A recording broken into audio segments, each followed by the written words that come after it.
Hello दोस्तों, कैसे हैं आप। राइस फ्रॉम द के एपिसोड 18 के साथ हाजिर हूँ। एपिसोड की शुरुआत में हमें दिखाया जाता है मिलिट्री का हेडक्वार्टर। उस हेडक्वार्टर के अंदर एक जीप आ रही होती है जिसके अंदर जियो बैठा होता है और जियो अपने मन में कहता है कि मुझे लगा ही था कि यहाँ पे जो मिलिट्री है वो बहुत स्ट्रांग है। भले मैं एक मंथ से इन लोगों के ऊपर नजर रख रहा था तो भी मुझे इतने मेंबर्स नहीं दिखे थे, पर आज जब मैं अंदर आया तब मुझे पता चला कि यहाँ पे जो डिफेंस सिस्टम है वो तो बहुत स्ट्रांग है। और जियो कहता है कि पहले मैंने सोचा था कि यहाँ पे मैं छुप के आऊंगा, अगर मैं यहाँ पे छुप के आता तो मैं बेसिकली यहाँ पे मर ही जाता, पर अच्छा हुआ कि मैंने ये ट्राई नहीं किया। और वो लोग जीप से उतरने के बाद जियो कहता है कि यहाँ पे तो कितने सारे लोग हैं जिनको रिवॉर्ड्स मिलने वाला है। जीसेंग कहता है कि जो जॉइंट ऑपरेशन हुआ था उसमें 100 लोग जीते थे और वो 100 के 100 लोग रिवॉर्ड क्लेम करने आ सकते थे हेडक्वार्टर पे। और कहता है कि जो पहले के 10 रिवॉर्ड्स थे वो ही सबसे ज्यादा अच्छे रिवॉर्ड्स हैं, बाकी सब तो ऐसे ही है। और पुपन कहता है कि जो भी जॉइंट ऑपरेशन में ज्वाइन होता है उसका कोई भी लॉस नहीं होता, क्योंकि जो भी मॉन्स्टर को उसने मारा हो उसके अंदर से जो भी मटेरियल उसको मिले हो वो उसको बाद में रख सकता है और उसको बाद में बेच भी सकता है। और उन लोगों के पास एक सोल्जर आता है और वो कहता है कि आप लोग मेरे साथ आइए, वी चैन खुद ही रिवॉर्ड्स को डिस्ट्रीब्यूट करने वाले हैं। और अगले सीन में हमें दिखाया जाता है कि एक सोल्जर वी चैन से कहता है कि वो लोग यहाँ पे आ चुके हैं और वी चैन कहता है कि उन लोगों को अंदर लेके आओ।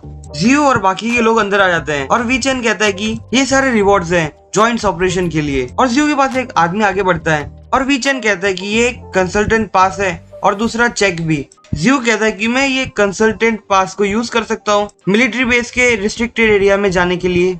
और बुबन को भी रिवॉर्ड मिला होता है और उसको एक्चुअल में 3 मिलियंस मिले होते हैं और वो बहुत खुश होते हुए कहता है कि अब तो मैं अमीर हो गया। और जीसेंग को 2 मिलियन मिले होते हैं और जीसेंग कहता है कि मैं इन पैसों से डी रैंक का एक वेपन बना लूंगा। और जीसेंग और प्यूपेन जियो के चेक के ऊपर ध्यान दे रहे होते हैं कि उसे कितने मिले होते पैसे। और बुबन एकदम शॉक हो जाता है क्योंकि उसे जियो को एक्चुअल में 8 मिलियन मिले होते हैं। और जीसेंग कहता है कि जो पिछली बार फर्स्ट रैंक पे आया था उसे सिर्फ 5 मिलियन मिले थे। और वीचेन बता रहा होता है कि उसे एक्चुअल में 3 मिलियन एक्स्ट्रा क्यों मिले होते हैं, क्योंकि एक्चुअल में जियो ने एक मॉन्स्टर किंग को ही मारा होता है और ऊपर से उसने एक रिकॉर्ड भी तोड़ा होता है जॉइंट ऑपरेशन का, इसीलिए उसे 3 मिलियन एक्स्ट्रा मिलते हैं। और वीचेन जियो से फिर से कहता है कि तुम मिलिट्री को ज्वाइन कर सकते हो, अगर तुम मिलिट्री ज्वाइन करते हो तो मैं तुम्हारे जो रिवॉर्ड्स हैं उसे डबल कर दूंगा और साथ में और भी बेनिफिट्स दूंगा। और पुपेन को ये बात अच्छी नहीं लगती और वो अपने मन में कहता है कि ये अंकल वी चैन को हमेशा मेंसनरी गिल्ड के जो अच्छे पावरफुल वॉरियर्स होते हैं उनके ऊपर हमेशा नजर बनाए रखते हैं और मौका मिलते ही अपने आर्मी में शामिल कर लेते हैं। और पुपेन कहता है कि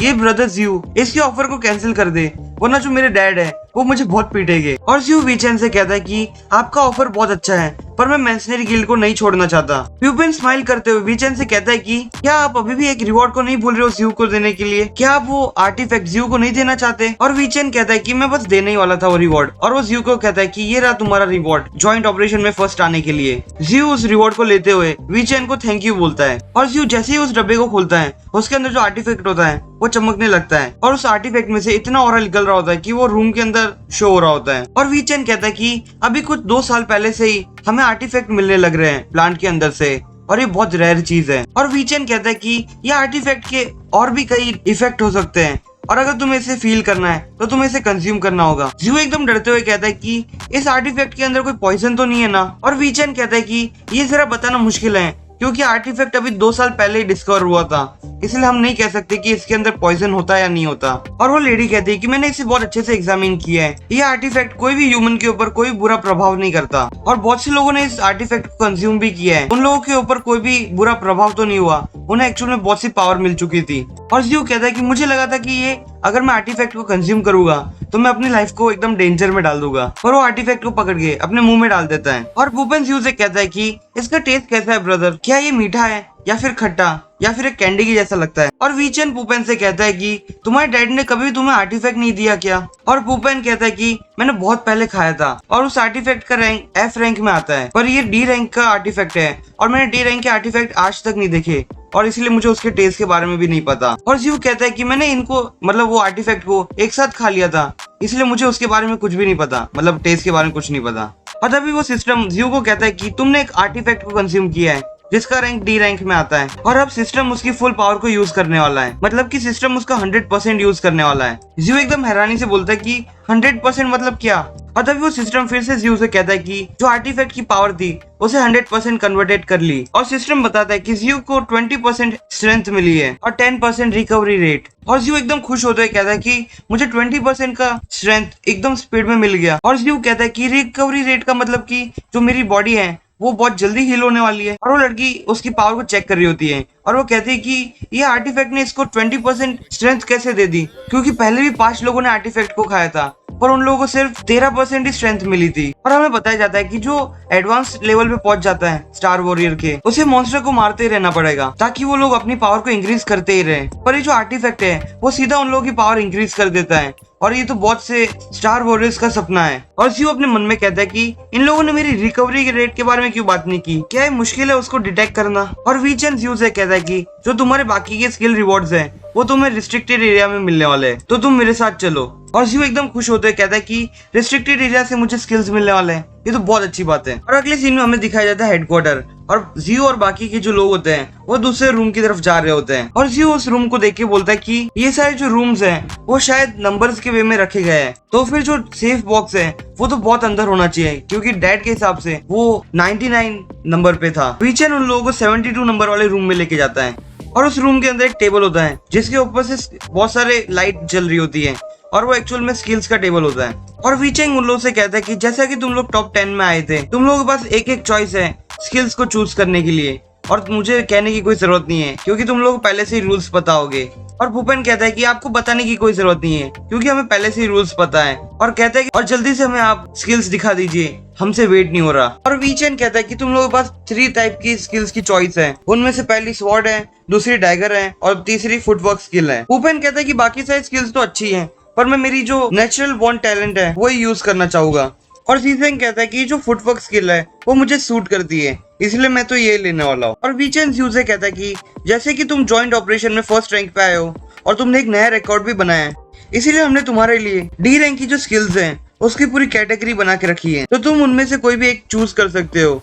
जीसेंग और पूपेन एकदम हैरान होकर बोलते हैं कि इसे कुछ ज्यादा ही प्रिविलेज नहीं मिल रहा, और कहते हैं कि जो हमने स्किल सिलेक्ट की है वो अब हमें इतनी अच्छी क्यों नहीं लग रही। और जियो अपने मन में कहता है कि ट्रेड सेंटर पे जो अगर मैं स्किल लेने जाऊं तो वो बहुत महंगी होती है, भले उसकी अगर डिमांड नहीं हो तो भी वो बहुत महंगी महंगी मिलती है, पर यहाँ पे तो मुझे फ्री में बहुत अच्छी स्किल मिलने वाली है। और जियो वो सारी स्किल्स को देख रहा होता है और कहता है कि यहाँ पे तो बहुत सारी स्किल्स है, अब मैं इनमें से कौन सी स्किल्स को सिलेक्ट करूँ। और तभी जियो की ध्यान एक स्किल के ऊपर जाती है, और उस स्किल का नाम शैडो ब्लेड फ्लैश स्लैश है। और जियो अपने मन में कहता है कि अगर मैं ये स्किल को सिलेक्ट करता हूँ तो मैं कभी भी अगर फ्यूचर में फिर से एक मॉन्स्टर किंग से अगर बैटल करूँ तो मैं आराम से जीत जाऊंगा, तो मुझे ये स्किल सिलेक्ट करनी चाहिए। और वो वीचेन से कहता है कि मुझे ये स्किल चाहिए शैडो ब्लेड वाली, और वीचेन कहता है कि तुम्हें शैडो ब्लेड स्लैश फ्लैश चाहिए। और जीसेंग कहता है कि तुम्हें इस स्किल के बारे में पता है क्या, या फिर तुमने ऐसे ही उस स्किल को सिलेक्ट कर दिया, क्योंकि ये स्किल इतनी पावरफुल है कि बहुत से लोगों ने उसे सीखने की कोशिश की थी पर वो लोग सीख नहीं पाए थे, और उस स्किल को ऐसे ही छोड़ दिया था उन लोगों ने। और भूपेन एकदम हंसते हुए कहता है कि बाकियों के लिए भले हार्ड होगा पर जो मेरा ब्रदर है उसके लिए तो बहुत इजी है, वो इस स्किल को एकदम आराम से सीख जाएगा। और जियो अपने मन में कहता है कि मेरे पास वॉर गॉड सिस्टम है, वो मुझे हेल्प करेगा इस स्किल को सीखने के लिए, इसलिए मेरे को कोई भी प्रॉब्लम नहीं होने वाली। और वीचेन कहता है कि जो स्किल है वो बहुत एक्सक्लूसिव है, ये सिर्फ मिलिट्री यूज करती है और तुम कभी भी किसी को भी ये स्किल नहीं सिखाओगे। और वीचेन जीसेंग से कहता है कि तुम्हें इन लोगों को बाहर तक का रास्ता दिखाना होगा, और जीसेंग कहता है कि ठीक है मैं इन लोगों को बाहर लेके जाता हूँ। और हमें अगला सीन मैंसनरी गिल्ड का दिखाया जाता है, जहाँ पे प्यूपेन का डैड बोलता है कि हमारी जो गिल्ड है उसने बहुत अच्छा परफॉर्मेंस दिखाया है जॉइंट ऑपरेशन के अंदर, और स्पेशली जियो ने और प्यूपेन ने। और वो मैंसनरी गिल्ड का लीडर जियो को रिवॉर्ड देता है, और वो रिवॉर्ड एक्चुअल में 12 मिलियन होते हैं, और वो कहता है कि तुम्हें जितने आर्मी ने दिए उससे ज्यादा हमने दे दिए। और जियो उस रिवॉर्ड को लेते हुए बोलता है कि थैंक यू, और कहता है कि ये तो बहुत अच्छा है, मुझे यहाँ पे फ्री में 12 मिलियंस मिल गए। भूपेन अपने डैड से कहता है कि मैंने वुल्फ किंग की मीट लाया हूँ, हम लोग पीछे जाके खाना खा सकते हैं। और भूपेन जियो से ही बोलता है कि तुम भी हमें ज्वाइन कर सकते हो डिनर पे। और जियो वहां से जाते हुए कहता है कि मैं तुम लोगों को बाद में कभी ज्वाइन करूंगा क्योंकि मुझे मेरी स्किल को लर्न करना है। और जियो जैसे ही आगे बढ़ रहा होता है वहाँ पे वो बार वाली लड़की होती है, पर जियो उसको ध्यान दिए बिना ही वहां से निकल जाता है। और वो लड़की कहती है कि ये जियो था ना, बात किए बिना यहाँ से निकल गया, मैं उसकी इतनी केयर करती हूँ तो भी वो मेरे से बात किए बिना क्यों निकल गया यहाँ से। और हमें अगला सीन मैंसनरी गिल्ड का ऑफिस का दिखाया जाता है, जहाँ पे प्यूपेन का डैड बैठा होता है, और वो बहुत गुस्से में अपना हाथ टेबल पे पटकता है और कहता है कि किसने हिम्मत की मेरे बेटे को नुकसान पहुंचाने की, मैं उसे नहीं छोड़ूंगा, मैं उसे तुरंत मार दूंगा। और भूपेन कहता है कि अगर वापिस यू नहीं होता तो मैं उधर ही मर जाता, और कहता है कि आपको मेरी हेल्प करनी होगी रिवेंज लेने में। और एक्चुअल में प्यूपेन के डैड को पता होता है कि प्यूपेन के ऊपर किसने अटैक किया, और वो कहता है कि जो होंगवू का डैड है वो और दूसरा होंगवू, मैं उन लोगों को कभी माफ नहीं करूंगा, मैं उनसे कभी ना कभी तो बदला लेके रहूंगा। और दोस्तों हमारा एपिसोड बस यही तक। अगर आपको मेरा एक्सप्रेशन पसंद आया हो तो प्लीज मेरे चैनल को सब्सक्राइब कीजिए। मैं आपसे फिर मिलूंगा इस सीरीज के अगले एपिसोड के साथ, तब तक के लिए बाय।